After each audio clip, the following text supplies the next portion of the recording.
This is try number 2. I don't know how we're going to get through this pod. My children have no childcare. They're currently probably going to beat the crap out of each other in our apartment courtyard, attempting to play wiffle ball. We'll do what we can. I'm Dan Vespers. Thanks for watching, everybody. Please hit that like button, subscribe, and apparently you can hype videos. I don't know what that means, but if you've got a hype credit to use, I think everybody gets one, or like one a week or two a week or something like that. Hype a video. Push us up onto some boards and maybe get us discovered. We're going to be a star. That's dumb. But seriously, do that if you can. I'm Dan Vespers. This is Old Man Squad Fantasy Basketball presented by FanDuel. We have a lot to cover with a weekend review show, and I don't know how much time I have in between kids running, screaming into the bedroom, interruptions. It already happened once, and it was so early in the show, I just started the damn thing over. But let's talk about basketball. We're going to go backwards through the weekend. We'll start with Sunday. We'll go backwards through Saturday and Friday. Miami beat Philadelphia. Heat are fun. They're playing fast. Lots of possessions, lots of fantasy stats. No Andrew Wiggins for this one. So Kala Ware has been in the starting lineup for a couple of ball games. I do wonder if they'll let that stick finally. Unclear. But certainly it's good news that he's the guy that starts when any front court player is out, not just Adebayo. So at least that gives him a few more pathways to holding on to value. So all the Ware panic holds paying off. Otherwise, no real notes on this game. Norman Powell's been really, really, really good so far this year. He's going to take a hit because Tyler Hero might be back as soon as Miami's next ball game. But Powell's number 20 so far on the season. That's crazy. Ware has worked himself up to number 31. All it took was Adebayo missing 2 weeks. And now he's rolling a little bit. On the Phillies side, we've got this Tyrese Maxey questionable tag. It's really not clear what's going on with Maxey. I think at this point, you just sort of wait and watch. If he has to miss a game, I would assume that Jared McCain is the guy that bumps up a click. He got 26 minutes yesterday. McCain does not have the greatest fantasy game, and we had another one of these Trendon Watford near triple-double explosion performances, but I don't think you can really do anything with this information. Paul George is kind of an active stash while he gets his minutes slowly churned upward. Quentin Grimes seems fine. The guy that could win out in all of this would be Kelly Oubre, but we don't know when he's coming back from his hyperextended knee. So you got a lot going on in Philadelphia, not a lot that we can actually do with it. So right now, guys that need to be on rosters, Maxey, Drummond, Grimes, and PG. Try to stash Oubre and Joel Embiid. Hopefully you did not draft Joel Embiid. That would have been a wild idea. You're not picking up Watford. You're not picking up McCain unless we get bad news on Maxey, which, again, I don't even really know what's going on with Tyrese. I looked around to try to find more information on it, and it's pretty nebulous. So I'm going to assume he's okay until we hear otherwise. Philly does not play tonight. They play Tuesday against Orlando, so we'll maybe figure out some kind of short-term stream then. I've gone almost as far as I can go with John Collins. For sure, the minutes are there. He played 30 minutes. 5 points, 3 boards, and 2 blocks. He's just fully uninvolved in anything going on. Usage rate is painfully low. The good news with the Clippers is that Ivica Zubac has worked his way inside the top 45, so he's solid again. And Kawhi Leonard came back. Also good news. But come on, John Collins. I'm giving you like one more game at this point. Like, if you can't put up numbers in 30 minutes with all these other guys out, I don't know what could possibly save the year for you. No Jared Allen again for Cleveland. Jalen Tyson came back and got the start, but had some foul issues early. Didn't play all that well, frankly. Had 7 points and 4 boards. I think if Darius Garland sits on a back-to-back, Tyson would be a pretty good play. Otherwise, DeAndre Hunter still hanging in there by a thread, but hanging in there. And then obviously Donovan Mitchell and Evan Mobley, who finally shot the ball well from the field, but missed all 4 of his foul shots. He's gone full yips mode at the free throw line, but I still think he's a fantastic buy low. So that's the news from that ball game, is that John Collins is almost a drop and Evan Mobley is a buy low. Trying to break down the news for you guys game by game. Miami's news was Hero not that far away. And Philly, we just got to wait and find out more. Charlotte, this was a back-to-back, so Brandon Miller and LaMelo Ball both sat to rest. That means that Colin Sexton is borderline usable. Con Kneppel is very much a play. He's a guy that you're playing anyway just to kind of see what happens. And Ryan Kalkbrenner was out, which meant we thought Moussa Diabate was going to start, but they decided to bring Moussa off the bench where he was solid. He played 25 minutes. You knew he was going to be the guy. Mason Plumlee got the start. 6 points, 8 boards, 6 assists. I guess they felt like they needed a little more ball movement in the starting five, but you're definitely not doing anything with Plumlee. Moussa is the stream if Kalkbrenner has to miss another ball game, and that's the news out of Charlotte. Atlanta's relatively predictable. This is a back-to-back, so no Kristaps Porzingis. So Onyeka Okongwu got in there and had himself a nice ball game, and you can play him with Nickeil Alexander-Walker until Trae Young comes back, Dyson Daniels, and Jalen Johnson. Odds we can get this show done in 20-some-odd minutes, somewhat low, but we're going to try. Orlando, this game was much more of a blowout than the 9-point final score would indicate. That's why Jet Howard, who, again, feels like a NBA 2K creative player, had 30 points on 23 shots. This ball game was basically a dumpster fire. And then so Noah Penda and Jace Richardson and all these guys had big ball games. Wendell Carter Jr. was scratched at a couple hours before game time. Goga Bitadze got scratched like -7 minutes. He got scratched during the window between the official start time and when the game actually ends up starting. And that screwed up a lot of us, including me. I picked up Goga on a team where I was trying to make a run at blocks and rebounds and then got scratched too late for me to even take him out of my lineup. Literally got scratched at 3:07 Pacific time. So he was locked in already. So that sucks. Hopefully one of those regular centers gets to start because Orlando Robinson got the start in this one and he was terrible. Tristan Da Silva, Anthony Black, these are the guys that I would use in volume situations. Franz Wagner, Desmond Bane, and when he's back, whoever the regular starting center is, Wendell Carter Jr. or Goga, those guys could start on a per-game basis as well. That was interruption number 2. I don't actually remember what I was talking about, but suffice it to say with Orlando, Da Silva, Anthony Black, volume guys, Franz, Desmond Bane, and whoever starts at center that's not Orlando Robinson. Those are guys you can start in every format. Boston, this game was a blowout win, but they did get their starters a regular allotment of minutes. I think they had to bring him back a little bit to finish this thing off. Nemias Queta turned an ankle early. That sucks, and there wasn't a backup center that Boston went with in this ball game. So for now, there's no pickup from this Queta injury. The nice news is Derek White had a really good ball game. 16 points, 7 boards, 5 assists, 2 3 balls, 2 steals, 3 blocks. Love it. Still hasn't gotten hot. Still hasn't turned that corner on the shooting side, and yet he's already number 40 in a worst-case scenario.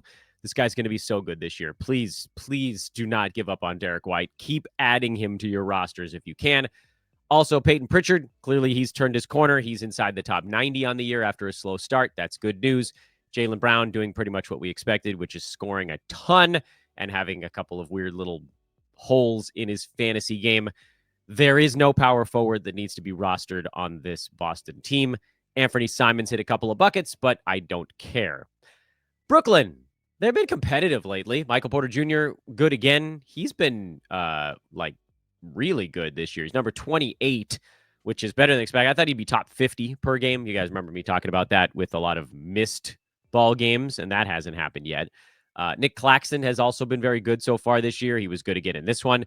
Noah Clowney had 22 points, 2 steals, and 2 blocks, which I thought was, again, he's starting to get those defensive stats back a little bit. There's still a lot that's wrong with his fantasy game. He doesn't shoot the ball all that well. His free throw number's not all that great. Doesn't really rebound or pass at all. But over the last 2 weeks, he's averaging 2.8 combined defensive stats. And if that holds, then he would be a top 100 guy. I don't know that I believe that's going to hold, but he's there for the moment. Head-to-head probably makes more sense than Roto as a pickup on Clowney. So I don't really have him in many places because he fits more of the guard build. Reminds me a lot, actually, fantasy-wise, of Jeremy Grant. Younger. And then Tyrese Martin had 26 points, but, 25 minutes. So this flash in the pan kind of stuff. Nothing really changed for me with Brooklyn. I also don't know how much these guys are going to do if Cam Thomas ever does come back. But, of course, we saw what happened last year, so I don't think you can necessarily count on that happening. Clowney, make him a head-to-head play. That's fine. I don't think you're going to be all that... I don't think it's going to make much of a difference. But RJ Barrett, sprained his knee. We didn't really get a chance to see who the obvious ad would be. Jamal Shed would be the guy that I'd prefer. He had 9 assists in this ballgame, but it might end up being Grady Dick or Ochai Agbaji, depending on how the Raptors want to put their units together. Giggity. Jakob Poeltl was out for this ballgame. Sandro got the very pedestrian line and a spot start. You're not going to make an ad there. I think we should keep an eye on who starts for RJ Barrett, though. They may end up being a play. I don't think you need to get out in front of that one, however. I know, a whole lot of nothing. Portland got shellacked, so pretty much throw this one out. Jeremy Grant had a decent line despite the loss. Tumani Kamara actually did okay despite the loss, mostly because of his non-scoring statistics. Everybody else was pretty bad. Actually, Donovan Clingan wasn't that terrible. Anyway, this game ended early, so throw it out. Unless you had Shea, who was insane again. Oh, man, that dude is good. AJ Mitchell continues to be a starter, or not a starter, but a fantasy starter, at least until Aaron Wiggins comes back. Once Jalen Williams just gone forever at this point. Cason Wallace you can keep using for his steals. Nothing changes for me on Oklahoma City either. DeAndre Ayton made it through about roughly the first half of the Laker game. He ended up leaving with a knee contusion.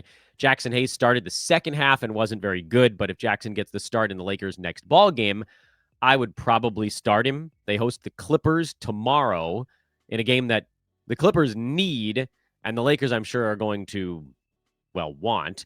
LeBron working himself back into game shape. You could see he was huffing and puffing out there, and he was like a much larger negative on defense than he was positive on offense. But I think once he gets his legs underneath him, the LeBron stuff will probably be okay. You're playing those 4 guys, Ayton being the 4th. And then if Ayton's out, I think you could probably start Hayes in a spot play as well. Man, Luka Doncic is good. He's crazy good. Utah, no real surprises here. Nurk had a pretty good game going until he went to the free throw line and missed all of them. Larry Markkinen, Keontae George, those are the obvious ones. Ace Bailey, put him in the same category with Noah Clowney and Jeremiah Fears and Jeremy Grant and guys like that, where it's like, yeah, you're going to probably get some stuff on the head-to-head side, and that'll probably be enough. But Roto, I don't think he's there yet. San Antonio lost at Phoenix. Spurs, of course, are quite shorthanded right now. Julian Champagnie had a pretty good ball game. Champagnie, Keldon Johnson, Harrison Barnes, even Luke Cornett are probably volume play guys. Keldon's been holding above that mark. Champagnie has as well, but I just don't trust them. De'Aaron Fox, Devin Vassell are the only guys I'd start in a Roto Games Cap format right now while we wait on Wemby, Dylan Harper, and Stephon Castle to get back in the mix. If Keldon Johnson if Luke Cornett can do this again, I would probably drop him into a lineup, but like the usage is so painfully low. I don't know how we can justify playing any of these guys. Champagnie, we've seen do it in the past, but I don't know. I'd prefer to go volume direction with those dudes. And I may need to change my injury replacement board to reflect that I think some of these guys, like the volume play guys, those are the ones that should maybe have their own bucket. Speaking of better than volume play, Jordan Goodwin filling in for Ryan Dunn at 15, 10, and 3 with 2 steals and a 3-pointer. Goodwin has always had really, really, really good 9-cap fantasy game. Phoenix plays, I believe, tomorrow. No, they play again tonight. Yeah, I would pick up Jordan Goodwin for this one. If we think Ryan Dunn misses another game with his wrist injury, hell yeah, get Jordan Goodwin in there. Colin Gillespie's going to keep rolling until Grayson Allen comes back. Royce O'Neal, quieter game here. He had 5 fouls, just not a perfect game, but like he's a winning basketball player for them. So I would continue to start him. And then obviously Dylan Brooks, who had a more Brooksian line. He's a guy you start as well. Phoenix has also been kind of a fun team, maybe partially because of the Jalen Green injury, but whatever. If Mark Williams sits the back-to-back, last time they started Nick Richards, but it was actually Oso Ighodaro who had the better ball game. I don't know that I would start either of them, but if you're going to pick one, it should probably be Ighodaro. All right, that was Sunday. Let's turn the clock back to Saturday. Normally, I would do a whole bunch of promo right now, but again, I have no idea how much time I'm going to have to do it before the kids lose their minds. So I would just humbly request that you guys, again, hype the video, whatever the hell that means. Like, rate, subscribe, find me on Twitter at Dan Besbris. And if you have 99 cents, consider becoming a YouTube member. That helps us keep everything free forever. That's the quick and dirty promo version. Please help out where you can. But again, just hype it, like it, subscribe it, all that kind of stuff. We talked about the Clippers already. We talked about the Hornets already. Let's go to the Knicks, who didn't have a weekend back-to-back. A lot of those other teams did. Landry Shamet got injured early in the Knicks game. OG Anunoby's still out. Mitchell Robinson is a bit under the weather going into this next one, so there's a lot going on with New York. I would say that Jordan Clarkson elevates to a volume play with Shamet out, and honestly, he might even be a click above that because they almost have no choice but to give Clarkson a whole bunch of stuff. Josh Hart, Jalen Brunson, Mikal Bridges, Cat, those are the obvious ones, so that's why we're not talking about those guys. I do think that with Shamet out and McBride was out and OG was out, like I just don't know how Clarkson doesn't get a 10, 11, 12 shots, and that should be enough for him to have head-to-head kind of punt field goal type of value. Not sure he gets top 100. That tends to be my cutoff for a Roto Games Cap league. But again, with head-to-head, you can think of it more from that kind of that -1 rank board. Does he fit your team? Is he good enough if you eliminate his weakest category? Okay. A lot of teams had weekend back-to-backs, didn't they? Pelicans, no Zion in their back-to-back. Sadiq Bey is the fill-in when Zion is out. Derek Queen is rolling. Make sure he's on your roster. Jeremiah Fears, again, head-to-head only. We've talked about this before. This team is just a mess right now. You're not picking up Micah Peavy. Obviously, Trey Murphy is a play, but like Sadiq Bey, I guess, was the news of this one. And then if you want to plan ahead, you can go say, okay, when does New Orleans have another back-to-back? Saturday, Sunday of this week. So you could get a Sadiq Bey locked and loaded for one of those two ball games. Detroit got Tobias Harris back. He played 23 minutes, and he had actually a pretty good ball game. I do think Tobias probably ends up in that like 110 range when this season's all said and done, which is borderline fantasy startable. Jaden Ivey made his season debut. He had 10 points in 15 minutes.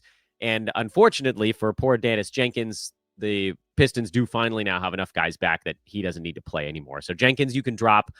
Ivy, I think, is going to be a head-to-head guy, probably not a straight 9-cat roto dude. Asar Thompson, please figure it out, bud. He's a hold. Isaiah Stewart is probably a drop as Tobias's minutes trend back up. Duncan Robinson trends back towards being a 3-point streamer. He only got 6 shots up in this game. As it turns out, he made 5 of them, but that's an unsustainable amount of production given the usage drop-off that's coming for Duncan Robinson. So he's going to hang on by a thread, and he'll be more of a specialist. For Milwaukee, I don't think we've had a chance to talk about it on a podcast. Bobby Portis is the Giannis replacement. I'm really grateful that that's how it turned out because he has better fantasy game than Kyle Kuzma. So make sure that Portis is on your roster. Ryan Rollins, Miles Turner, those guys obviously need to be rostered. Kuzma only played 16 minutes in this one. He's just not that good at basketball anymore. I don't know that he ever was. But for like the volume that Kuzma's likely to put up in a lot of these Giannis replacement games, he probably will fit on points league rosters. He might fit on like a double punt head-to-head roster as well. That's up to you guys, not for me. Wizards got buzzer beaten. Keyshawn George was great. Corey Kispert filled in this one. No Chris Middleton not picking up Kispert.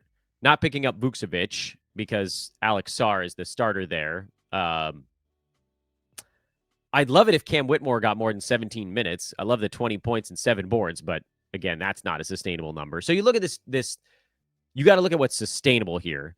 Alex Sarr, we knew was going to drop off at some point. Hopefully it won't be too far, but the top 25 start was definitely not going to stick. Percentages starting to come back down more towards where we expected to be, still inside the top 50. So I think we have to generally be happy with where Sarr's at so far. Koulibaly is a big question mark. I don't know that he's going to have good enough percentages to float the other stuff, but I'd probably try to give him like a week just to see what he might be. And so right now, Sarr and Keyshawn George might be the only guys you would hold on the Wizards in a Roto league. Head-to-head, there's probably a spot for McCollum, probably a spot for Bilal. And it's the magic of different formats on fantasy basketball. There's no, solid answer on some of this stuff. On the Chicago side, Vooch is questionable with some right knee soreness. If he has to sit, Jalen Smith would be a play for the ages. We've all just been waiting for this moment because Jalen Smith, when he gets in the 20s in minutes, he puts up fat fantasy lines. Trey Jones got 26 minutes. He didn't do a lot with them, but it is going to buy him another game or two on my roster. They play again tonight, the Bulls do, and then they're off for a few days, so the assessment might be a little bit tougher. So try to hold him for a game if you can, kind of feel it out. And then obviously Herter and Dosunmu do not need to be rostered. I know Ayo played 29 minutes, but when the usage guys are there, he's not going to get enough. And Giddey and Kobe White are both healthy right now. If you're wondering about the Bulls getting a back-to-back, they have one Friday, Saturday, so you'll probably get some sort of fill-in stuff going on there. Memphis got a big one out of Zach Edey. He's kicking. He's rolling along right now. Almost hit the pause button before screaming in the background. It's one of them days. Santi Aldama is the play for Jaren Jackson Jr. He looks great as the starting power forward. Vince Williams Jr. is the spot play for John Morant. He's getting a lot of assists and actually rebounds as well. Doesn't hit many threes. Other stuff can be a little bit hit or miss, but you gotta like the stuff you're getting from him. And I think, again, with Vince Williams, there's a little bit of that, like, is it going to be enough for straight 9-cat? And the answer is sometimes. But he's shooting 34% in his fill-in role from the field, and that's kind of artificially weighing his numbers down. Otherwise, he's at 9, 8, and 10. So you kind of got to get him in there because the free throws have been good as well. Cedric Coward is slowing down a little bit. I don't know if this is going to be a long-term thing. I would say hold, but the last 2 weeks, we're starting to see a little bit of that rookie fatigue. He's also, not having Ja and not having JJJ. There's a little bit more pressure and attention. So try to hold through what is probably just a standard shooting slump rookie lull, but I don't know that we can have infinite leash on Cedric Coward if he's going to go into a prolonged slump. So let's try to see this one through at least for a week or two, but we'll keep an eye on it at the very least. On the Dallas side, no D'Lo in the last couple of ball games for them, so Brandon Williams had a chance to just sort of be the point guard, and he was terrible in one, but he was a little bit better in this one, actually made a few buckets, thankfully. But now he's questionable with low back tightness, so who the hell knows? If Brandon Williams is out, I legitimately don't know what the Mavs do at that point. You'll probably see point flag most of the game. You might see more Najee Marshall, who you actually got more of in this ball game as well. Gafford is a start until his minutes drop back down under 20. And I don't mean to put too much of a rush on the Dallas stuff. I don't know that any of these guys has good enough fantasy game where we need to be really deep diving it and hurting our brains, other than honestly Daniel Gafford, who everybody's mad about, but he had 5 fouls in 27 minutes. He still got his 8 boards, 4 assists, and a couple of blocks here. He has great fantasy game. PJ Washington is, again, a little bit more of a head-to-head guy than Roto, but I think overall he should be started in most formats while Anthony Davis is out. As Derek Lively gets ramped up, I don't know how long that's going to frickin' take. He probably does overtake Gafford, but it could be, at the pace that they're on with the Lively ramp up, it could be weeks. I don't even know how you hold Lively for weeks while this is going on. Try to, but also that's like a dead roster slot right now. Super annoying, even though we know that the end point there could actually be very good. I just don't know when it's going to get there. I'm going to hold Lively. I would try to if I was you. If Brandon Williams is out, do I have the stones to play Najee Marshall? Probably not. You know me. I'm a little bit of a wimp. Sacramento beat Denver. This one came out of nowhere. Dennis Schroeder had a monster game in 18 minutes, but that's not sustainable. Russ had a really big ball game. He's been more of a points league guy again lately, but he's starting here with no Domantas Sabonis, and I think that's been the big thing is he's basically the hub of the offense now.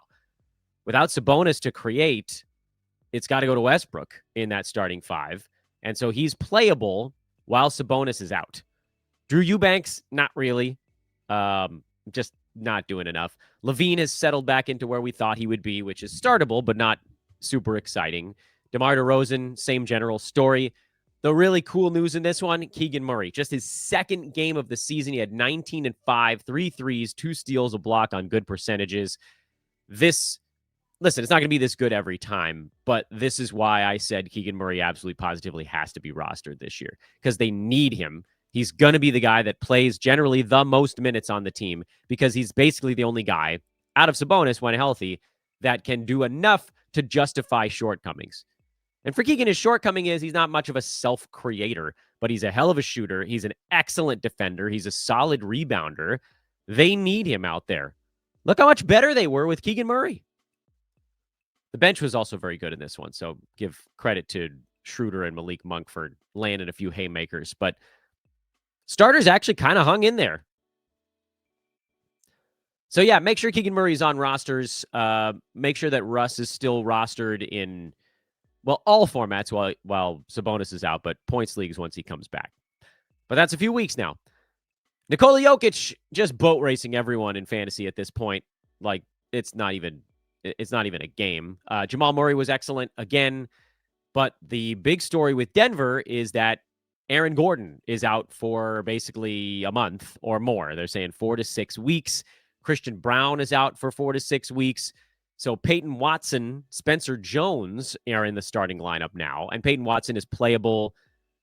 When it was just Brown that was out, Peyton Watson, I thought, was going to be more of a defensive stream. Now that 2 starters are down, you can see he's settling in and he's actually doing some stuff on offense as well. So I think Peyton is playable in all formats. Cam Johnson had 20. He's playable in all formats, finally getting things going over the last week with this added opportunity. It's what we wanted, not how we wanted it to happen, but finally, Cam Johnson is a guy that needs to be started. And I'm trying to remember who didn't play over the weekend, but did play on Friday. And the answer is Golden State, Houston, Indiana, and Minnesota. 4 teams.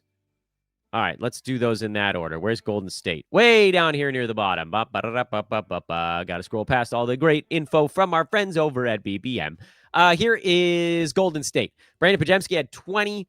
Draymond Green had his best ball game of the year, but the Warriors are really Steph and Jimmy Butler in terms of like who you can reliably play night to night. Moses Moody's a volume guy. Draymond is a punt points guy only. Podziemski, I think, probably head-to-head, but not roto. I'd love it if he was doing enough in all formats, but he just hasn't to this point. But he's done enough in head-to-head to be on rosters. Just like with roto, I don't think there's really ever a time where you want to start him. Andrew Nembhard finally busted out for Indiana. He, Siakam, and Benedict Mathurin are the guys that need to be started every night. Isaiah Jackson got another start, but didn't do anything with it. Jay Huff has had 2 decent ball games in a row, and it seems like those 2 guys are going to split the center minutes. So that's annoying. If that's the case, Huff is probably the better play between them, but I'm not adding him. This is one that I would just watch a little bit. I don't think TJ McConnell needs to be rostered. You could use him in volume spots if you wanted to, but I don't think you're going to miss out on all that much. The Rockets, that was another one. Kevin Durant is out for this week dealing with personal stuff. That's going to mean more for Reed Shepherd. It's going to mean more for Alperen Sengun, more for Jabari Smith Jr., more for Amen Thompson. I don't know that there's going to be a guy that's on the wire that needs to be added because those guys are all rostered already. The only one that would maybe have a shot would be Josh Okogie, but I don't think there's going to be enough there. If the Rockets decided to go double big, you could volume play Steven Adams, but again, I don't think he's going to do enough in roto to get there. And then Minnesota was the last team that we didn't talk about yet. I'm really speed rounding this one today. I hope you guys are not too annoyed by it. Jaden McDaniels continues to roll. Dante's been good. Nas slowed down a little bit, but he still had defensive stats. No real surprises with this one. Julius Randle, the most obvious sell high on planet Earth so far this year. But, you know, as long as the drop-off is slow, you probably still have time to kind of figure it out. Randle, number 250 over the last week as the percentages have started to come back down to earth. He's number 23 overall. But remember, he was number 9 a week ago. So the bottom is starting to fall out a little bit. Get stuff while you can on Julius Randle. That is everybody. We did every single team, 30 teams in 30 minutes. Hype the video. I still don't know what it means, but I want you guys to do it. Follow on Twitter at Dan Vespers. Thanks for watching, everybody. Again, I can't summarize everything at the end of the show. Best you can do is go back and check some of my Twitter stuff. I did some condensed recaps over the last couple of days. Free Google Sheet is in the show description.